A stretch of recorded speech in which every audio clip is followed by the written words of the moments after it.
Everyone, তোমরা সবাই কেমন আছো? আশা করি তোমরা সবাই ভালো আছো আর আমিও ভালো আছি। আর আজ আমি তোমাদের সাথে শেয়ার করব আমার চৈত্র সংক্রান্তির দিনটা আমি কীরকমভাবে কাটিয়েছি। তো এই ভিডিওটা তোমাদের সাথে শেয়ার করতে অনেকটাই লেট হয়ে গেছে, আর আমি কতটা লেটুস হয়ে গেছি দেখতেই পাচ্ছ তোমরা, আর তার জন্য অনেক অনেক সরি।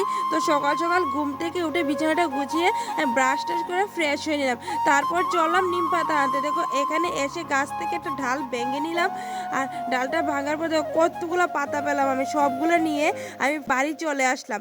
তো দেখো বাড়ি এসে সবগুলো পাতা ঢাল থেকে ছাড়াতে লাগলাম, আর এই পাতাগুলো দিয়ে আজ আমাদের বাড়িতে সবাই স্নান করবে।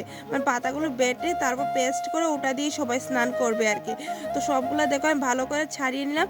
এখন এগুলো শিলনোড়ার মধ্যে নিয়ে আসলাম, এসে নিম পাতা আর হলুদগুলোকে ভালো করে বেটে নিলাম। আর দেখো বাটার পর এইটুকু হয়েছে, আর এইগুলোর টেস্ট এতটা বিশ্রী, মানে কি তেতো।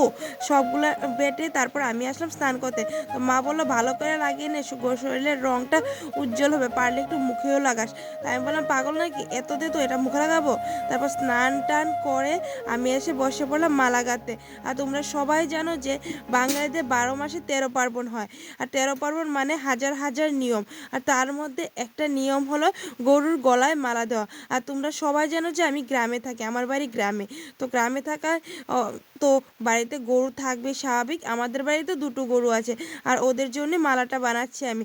তো দেখো আমার মালা বানানো কমপ্লিট হয়ে গেছে। আর মালাটা দেখতে কীরকম হয়েছে অবশ্যই কমেন্টে বলো। তারপর এসে বললাম গরুর কাছে মালা পরাতে, আর ও দেখো এতভাবে নড়াচড়া করছিল, আমার তো ভয় লেগেছে মেরে টেরে দেয় নাকি।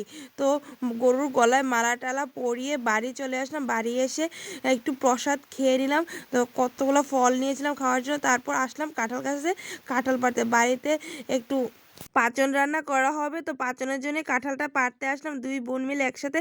তো কাঁঠালটা আমি পেরে নিলাম, পেরে নেওয়ার পর দিদি দেখো কাঁঠালটাকে কীভাবে বাড়ি নিয়ে যাচ্ছে, বলছে আমার গায়ে লেগে যাবে লেগে যাবে।